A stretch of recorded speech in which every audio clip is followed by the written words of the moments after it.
Hello everybody, this is Albert with Green Tea House. I hope you're doing well today. Today we're going to talk about, in the second part of the Matcha series, Matcha versus Gyokuro, which is better.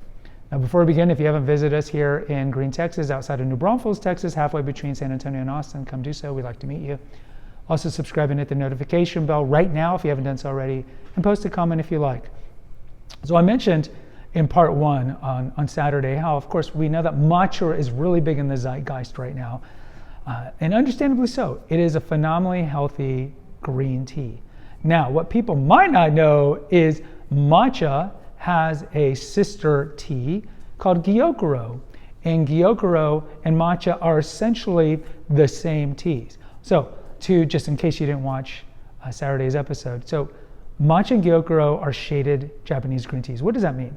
That means that prior to the plucking of the plant, of the leaves, because tea comes from the leaves of Camellia sinensis, they're going to shade the plants for 3 to 4 weeks. And what that does is it causes the plant to freak out because it's not getting enough sunlight. And this has been honed for centuries. And so what they do is the plant will just funnel all these nutrients to the buds. The buds are growing.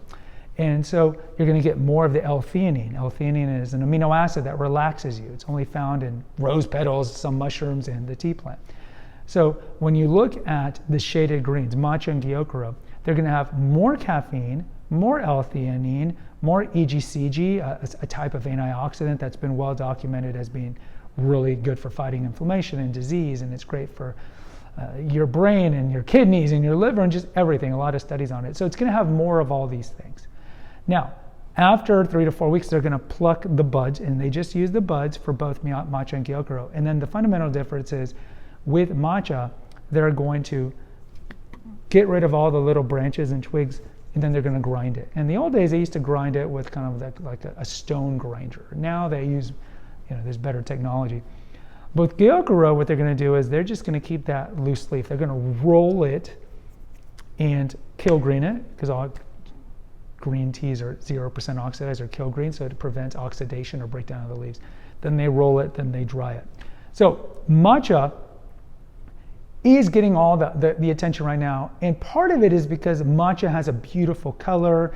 Of course, you can use it in baked goods as culinary matcha, and so you see all these beautiful pictures of matcha lattes and matcha cupcakes and matcha everything.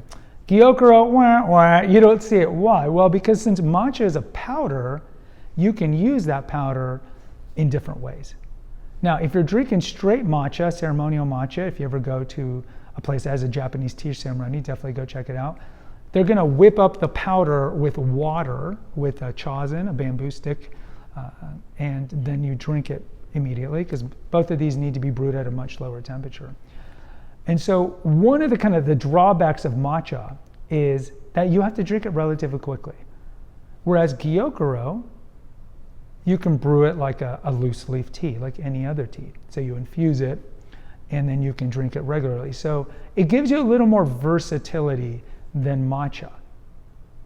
But because it's loose leaf, you don't necessarily see it put in culinary confections, and that's why it's not as well known. The other thing is matcha is more well known because if you go to a coffee shop, they're going to be selling matcha lattes. They're not going to be doing anything Gyokuro related. Coffee shops don't know anything about Gyokuro. Most people who drink tea don't even know about Gyokuro. So that's the other thing, is just matcha has a lot of awareness because of these. So it's kind of like the shiny, bright new toy, whereas Gyokuro is like, what about me? Where's my attention? Now, which is arguably healthier? Matcha is arguably healthier because you are consuming the entire leaf. Whereas Gyokuro, you're infusing those leaves into the water and then you're drinking the infusion. So pound for pound, matcha would be healthier, but they're both exceedingly healthy. You're looking at like A+ with matcha, A- with Gyokuro. But the issue with matcha is if you drink matcha the way it should be, ceremonial, it has a very green, some would say grassy taste. And that taste is harder to kind of get used to than drinking Gyokuro. Gyokuro, because it's infused and you're not drinking the whole leaf, it's a more umami, it's a more oceanic, but it's also like a vibrantly sweet, but subtly sweet, not like sugar sweet, infusion. And so the taste, I think, is more palatable to people. So in closing, which is better? I would personally tell you Gyokuro is better. If you're looking like at pure health standards, and that's all you're caring about, let's say you were diagnosed with stage 4 cancer or something like that, then yes, drink matcha, whip it up, drink 3-4 cups a day. Again, it's got a lot of caffeine, about the same as coffee, but because of the insane amount of L-theanine in it, it moderates the release of the caffeine and also kind of keeps you chill. Like you can drink a lot of matcha and you won't get any sort of jolt because it's not the Arabica coffee bean. Tea is just a fundamentally different beverage. So if you're looking at pure health reasons, then drink matcha. I would say if you're just looking for a great tea to enjoy every day, and it's easier, has more latitude on the brewing, I would do Gyokuro. But definitely try both. We sell both, obviously. Definitely try both and give Gyokuro a chance. Guys, post in the comments. I'd love to hear from you. Matcha versus Gyokuro, which do you prefer? Until next time, take care and God bless.